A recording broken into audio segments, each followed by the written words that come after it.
Ladies and gentlemen, welcome to another podcast with an accent. I'm your host, Vadim Gilek, and today I have with me Chad Logan. He was once a hopeless heroin addict who in 2011 made a traumatic transformation in his life. He decided to get help and was finally able to get sober. Over the next several years, he learned how to help others that were just like himself and eventually started a nonprofit serving those who struggle with any kind of addiction. In the past 2 years, his organization has been able to help hundreds to find freedom from addiction and who are now living purposeful lives. Chad, Yeah. welcome. Thank you so much for having me here. Absolutely. Let's jump to it. What is your accent? Yeah, so I would say my accent, my why really is to reach people with this life-saving good news, this gospel that I was reached with, and seeing them grown up, in their faith, and then seeing them sent out on mission. And my people are the outsiders, the people of the world that the world is ejected because of a addiction or a compulsion or a codependency, or even their families, the people that just need a second chance.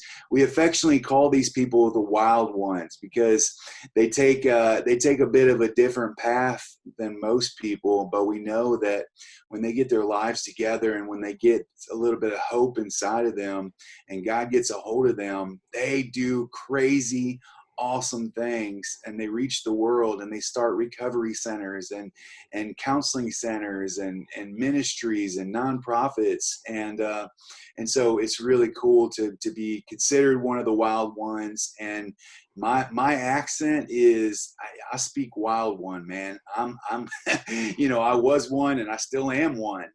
Just have changed my life a little bit, and the things that I'm wild about are a little bit different now, but still wild at heart. A wild one. We haven't had a wild one yet. Yeah. First time for everything. What's your story? What got you to Yeah. be speaking the wild accent? Yeah. So, just kind of a 30,000 foot view of my story. I was born into kind of a broken home. Dad went to prison shortly after I was born, and he was in prison until I was 4 or 5. And then my mom and him tried to stay together for a couple of years, and that didn't work out. And so my dad was gone. And I remember at a young age, what does every boy want? He wants for his father to love him, and he wants for his father to um, want that relationship with him. And I remember at a young age thinking, why doesn't my dad like me? Why does he want a relationship with me? And, I remember times, after my mom and him got divorced, where he would say he was going to pick me up. This is back before cell phones. And he said he was going to pick me up, and it'd be 4:30 and 5:30 and then 6 o'clock. And finally I'd go in and call his home phone, and he'd say, oh, I forgot to pick you up. So at a young age, I got the idea in my head that I wasn't worth much.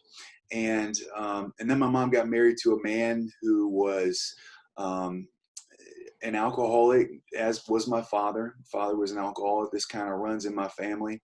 And he was very abusive to me and my sister, and physically and emotionally. And so now I've got this other male figure in my life that also doesn't give me the type of love that I need. And so I was raised in church. I tell people that I was drugged as a child. I was drugged to church every Sunday. And so I was raised in the church, and I was in a youth group, and there was one of the male volunteers had taken an interest in me, and come to find out later that he was preying on me. He was a pedophile, and he started abusing me up into my early teenage years. So if you look back now, I've got a father who doesn't want anything to do with me. I've got a stepfather who wants to beat me and, to abuse me emotionally. And I've got this other male figure in my life that's supposed to be, godly and part of the church, and he's taking advantage of me. And so at a young age, me being, young Chad, 6 to 15 years old, I desired a relationship with a man in my life that could love me the way that I desired to be loved by, like a father figure. And so what I believe that started at a young age was what I call this God-sized hole. There was a hole inside of me that I call a God-sized hole that at a young age, even in elementary school and up into high school, I would fill with attention. I was the class clown. I was the one that was always making, making the teachers mad and making it so the other kids couldn't learn. I was getting in constant trouble, and started being truant from school. Started smoking pot and drinking in 5th grade, and spent a lot of time in juvenile correctional centers, and actually had to go for a year when I was 15 to a correctional boys school. So it started with the negative and positive attention, but it worked its way into drugs and alcohol in 5th grade. Young age to be starting that stuff. But I remember when I first smoked my first joint of marijuana, I said, wow, like this is what I've been looking for. That God-sized hole is filled now. I feel great. And I started drinking, and I was like, this is awesome. And so that hole was now filled, what I thought was completely, but really what I was doing was filling it with instant gratification. I was filling it with the pleasure of the world that was always leaving me more and more empty. And it always got harder and harder to fill. So by the time I was in 7th grade, I was using cocaine and started doing prescription drugs. And then fast forward to 20 years old, I was a full-blown heroin addict, smoking meth, staying up for weeks at a time, intravenously shooting heroin. And I was suffering. I was really suffering. I had geographically changed my location. I'd been in Phoenix and El Paso and all over the place because I kept looking for that thing that was going to finally make me feel complete, that was going to make me feel whole. And so I tried to fill that hole with drugs, alcohol, new cities, new places, new friends.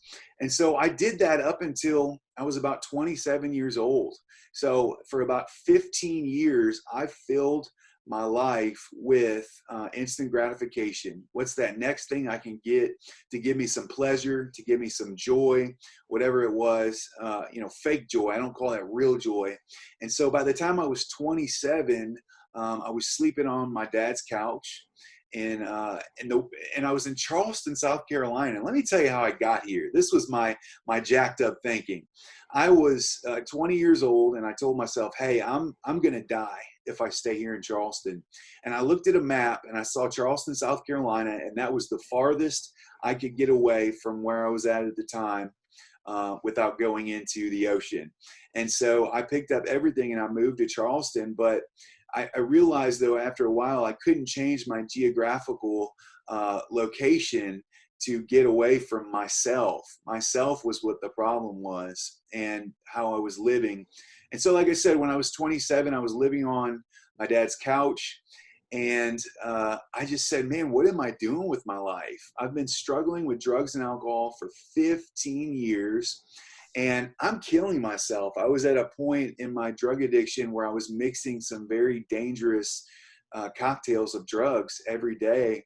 And I remember praying to God at that time, saying, hey, praying those foxhole prayers. God, just let me wake up in the morning. I just want one more day. I'll get it right tomorrow. And I would always wake up feeling more and more empty, more alone, depression, anxiety, all these things sat in. And I finally said, I wasn't suicidal, but I said, I am killing myself.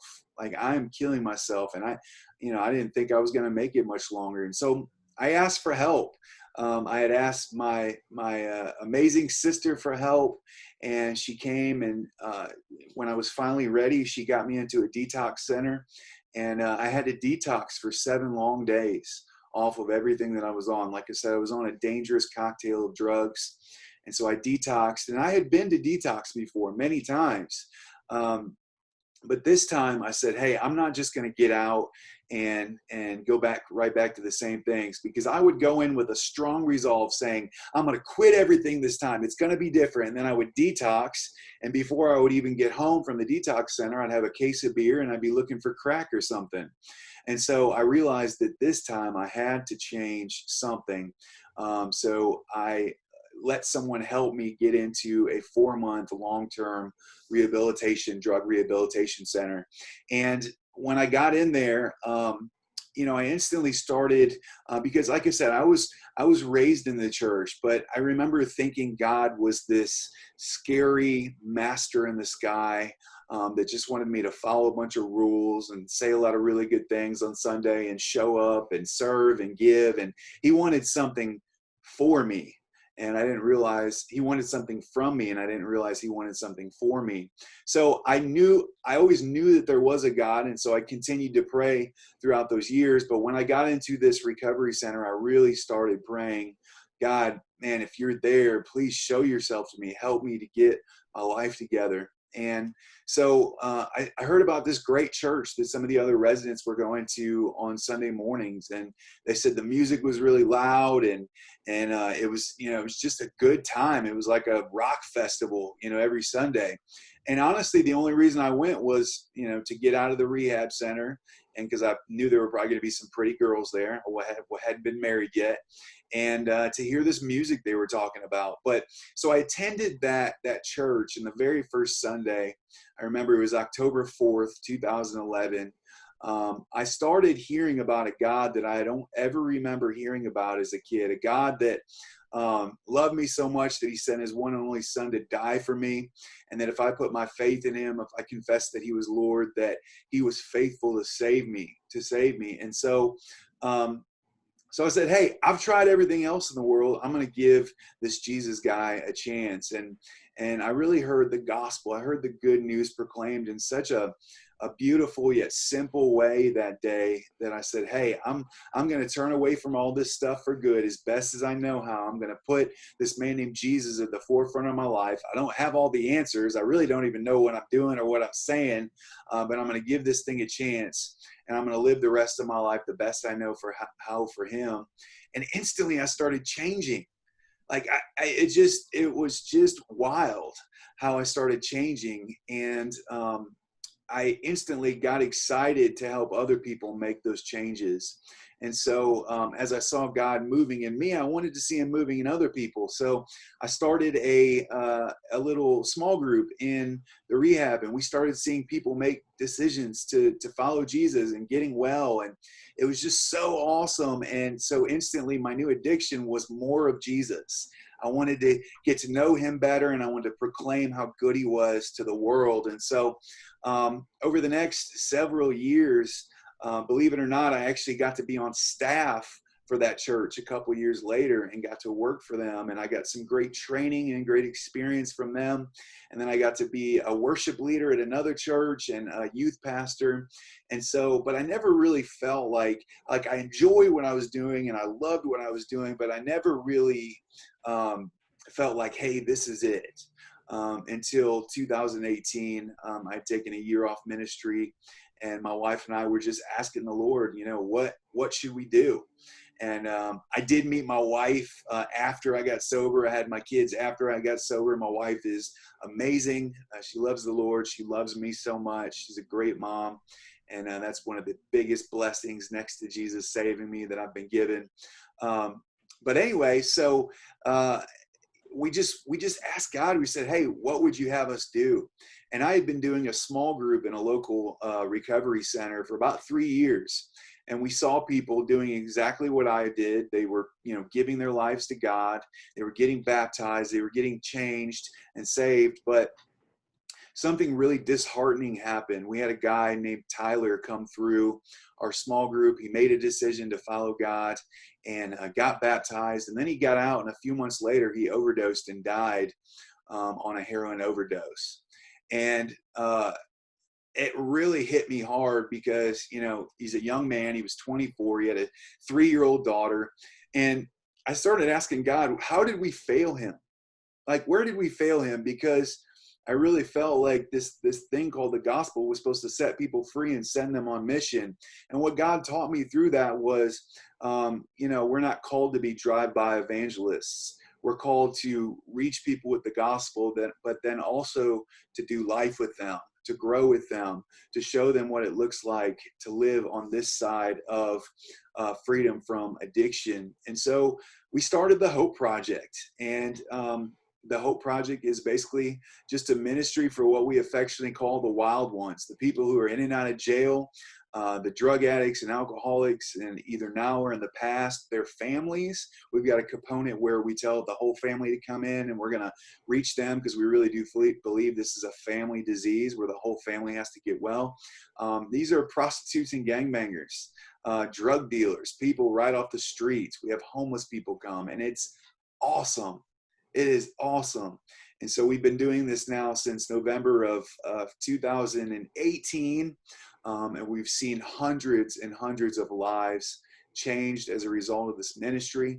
And all glory to God, because, we just felt like he told us to do it, and we were supposed to be faithful to what he called us to do. And he's done the rest. He has shown up so entirely much over the last couple of years. And we're just super grateful to be in a place of where I can use my story for God's glory and to reach people who, again, we call affectionately the wild ones, to reach them and see them transformed and changed into something that God can use and God can walk with in such a beautiful way. So we're really excited and thankful to be a part of this ministry called the Hope Project.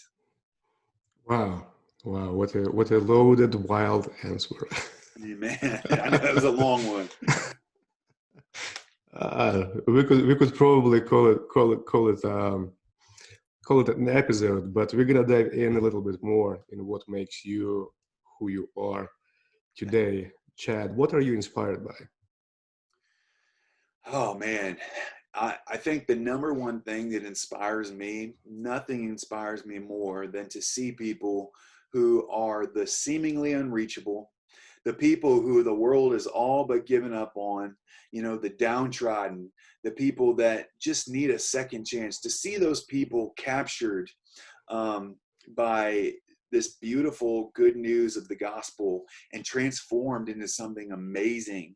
And we get to see that all the time in our ministry. We have a girl named Christina came to us about a year ago, and she came for quite a while, and then one night she broke down at one of our gatherings, and she said, I need help. I mean, she was, drinking a lot and just living a very hard life. And we were able to get her into detox. And then we showered her with our love and just our time for the last about year and a half. And she just celebrated over a year of sobriety. And she was never able to even put a couple days together before she came. So what really gets me excited is to seeing God use the catalyst of the Hope Project to reach those people who are seemingly, remember we said seemingly hopeless and seemingly unreachable, and seeing that God can do it. God can reach them, he can change them, he can move them, he can remake them into something beautiful. And now Christina is a trusted volunteer of our ministry. She does a lot of really great things for us. She got married in the last year or so. She's got a great relationship.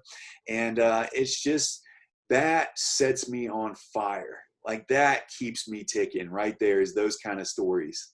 Does your life at the moment look like what you envision it to be in your early 20s? Not at all. Not at all. Because when I was, 20 to 25, I really didn't think I was going to make it to 35. I really had no hope for the future. And I really honestly didn't think that I was going to be here. I didn't think I was ever going to be able to get sober. And had it not been for God, I probably wouldn't have. And that being said, what would you tell your younger self? What would I tell my younger self? Well, I think the number one thing I would tell my younger self is stop running from God. You've been trying to fill your life with these pleasures of the world, these things that are just instant gratification for so long. Just try this relationship with Jesus It can fill you. It can keep you full. It can send you on mission. It can give you joy. Man, you can have joy no matter what your circumstances, no matter what your feelings. You can have joy. You can have peace. You can have freedom. Just give God a chance. What's the best story from your life that has a valuable message? Yeah. Yeah, I think my favorite story of my life is probably mine, and I only say that because I've been able to firsthand witness the power of what God can do in people's lives. And I've got lots of other favorite stories, but man, I got to walk every second of my story with God, and I can see who I used to be and who I am now. And I think it's my favorite story because it's God's story, right? It's his story. It's not mine. He took someone who was dead and made him alive. Like I always tell people, he didn't make, a bad Chad, a good Chad. He made a dead Chad and a live Chad. I believe that I'm literally here talking to you today because of his saving power. But I've got lots of other favorite stories, but I say mine is my favorite because I got to walk it out. I got to see the favor of God throughout the whole thing and see all those times when I could have been killed. I had guns pulled on me. I'd overdosed and had to be Narcan back to life. There were so many things where I could have died. But God said, no, I've got a plan for you. You're going to live through this, and I'm going to use you for my glory and for your good. That transition from the previous life to right now, did that Chad have to ask anybody for the permission to become Chad he is right now? Yeah, I think so, but in the most beautiful way. It wasn't in a way of like, oh, can I do this? If you say no, I'll be in trouble. It was like, God gave me permission to feel my real feelings and not have to put a drink or a drug in my body. He gave me permission to know my worth, to know that he loved me so much that he died for me. He gave me permission to dream big. We've had some huge dreams that we've seen God fulfill over the last couple of years that I would have been so scared to even try when I was in active addiction. But I think he gave me permission to see my worth and to see that I can do anything he calls me to because he's going to walk with me through it.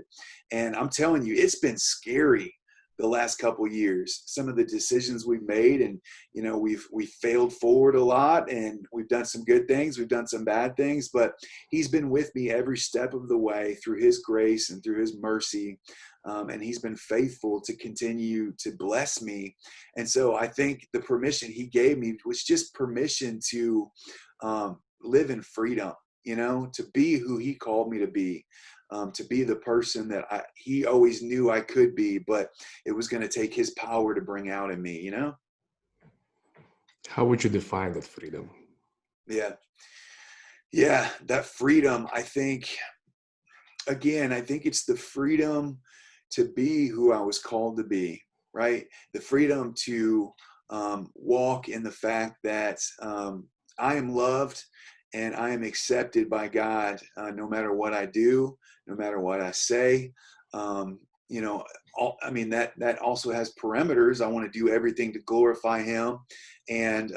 But I've got freedom from the penalty of sin in my life, right? I can make mistakes today and not feel like, God's going to be mad at me. He has grace for me, he has mercy for me. And so I'm not afraid to make mistakes today. I have freedom to make choices and make decisions that may or may not work. But I know that his grace is sufficient and his power is made great in my weaknesses. And so I'm going to continue to have that freedom because of who he is, not because of who I am, and because of what he did, not because of what I can do. Chad, what's your favorite book that you've read and why? Yeah. So I have a couple of favorite books. My favorite book that I continuously read is the Word of God, is the Bible. Even if you're not a believer in God, you can still learn some really, really great lessons from the Bible, but it's something that I've developed the habit of. I get to read the Bible every morning. I get to hear a fresh word from God, and I get to grow with Him. But I think one of the most influential books in my life, other than the Bible, is a book by Rick Warren called The Purpose-Driven Life. And I read that shortly after I got sober and put my faith in God for my salvation. And it really changed the trajectory of my life. It really started giving me some of those permissions to live the life that I was called to live, and to walk in some of that freedom that I've been granted because of that relationship with Jesus. What's your favorite quote? Yeah, my favorite quote is by Oscar Wilde.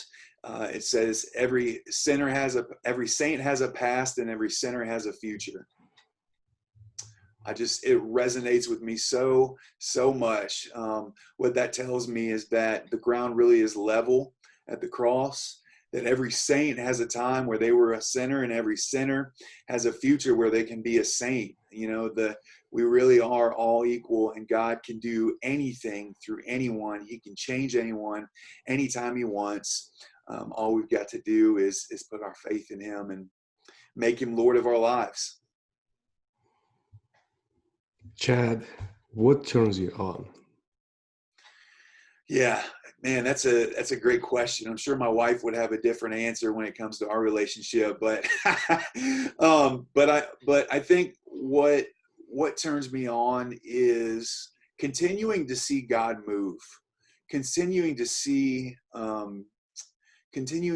God's faithfulness. Like, it gets me so excited to see stories like I told you about earlier, like Christina. That just fires me up to continue to reach the wild ones, to reach the ones that just need a little extra love, that need someone to share their story or talk their language that has been where they're at.